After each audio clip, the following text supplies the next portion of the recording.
The fourth possibility is that someone like Naoto Matsumura stayed behind and made the marks to avoid disturbance or getting lost. But with others gone, they could have chosen an intact house. Investigations also found no signs of recent human activity, no food, water, bedding, or supplies. So this theory doesn't hold. On March 11th of 2011 at 2:46 p.m., a 9.0 magnitude earthquake struck eastern Japan, making it the largest earthquake ever recorded in Japan's history. At the same time, the massive tsunami triggered by the earthquake caused widespread destruction along almost the entire eastern coastline of Japan.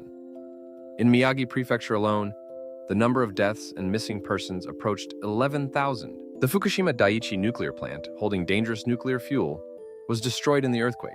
Tomioka town residents evacuated, and most of Fukushima became a difficult-to-return zone, with Tomioka turning into a ghost town. With only one person, 64-year-old Naoto Matsumura, remaining to tend to the animals and pets that could not be evacuated. He said that someone had to stay behind to care for them.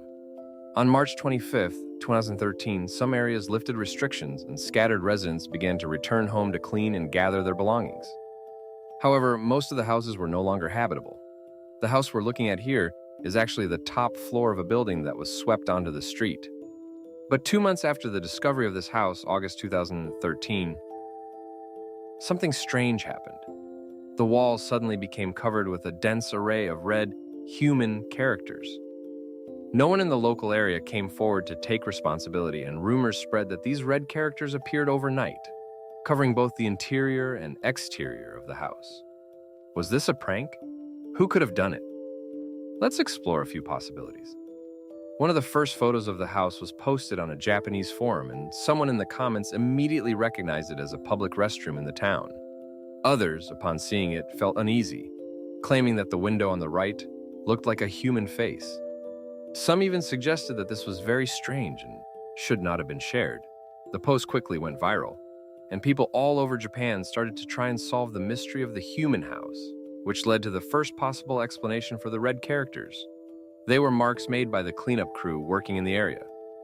For instance, the house in question, sitting on the street, made it difficult for material trucks and garbage trucks to pass. The workers may have marked it to prioritize its cleanup.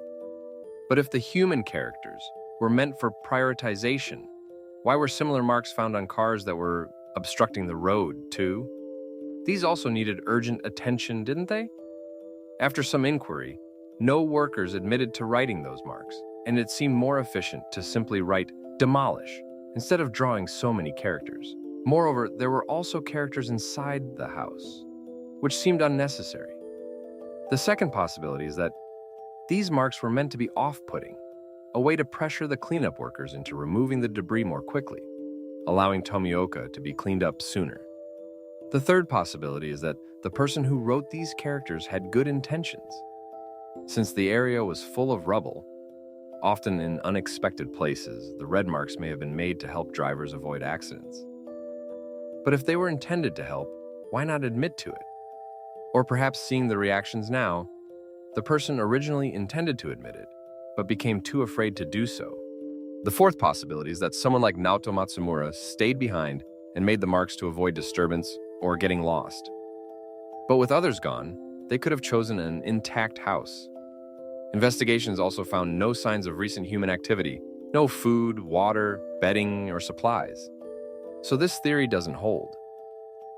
A fifth possibility, which was also discussed on the forum, is that these characters were meant as a memorial.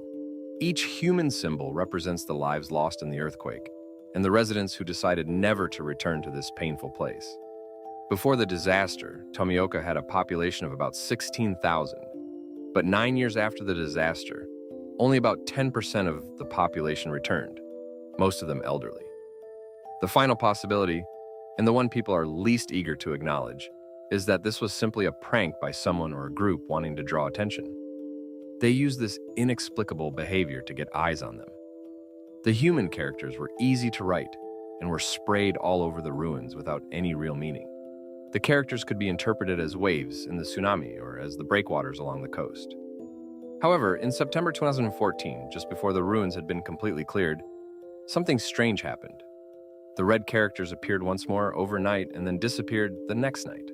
Soon after, the abandoned houses also vanished. No matter how people speculated about their origin or tried to offer possible explanations, the people of Tomioka have now moved on to a new life. The disappearance of the red characters also signifies a farewell to the painful past.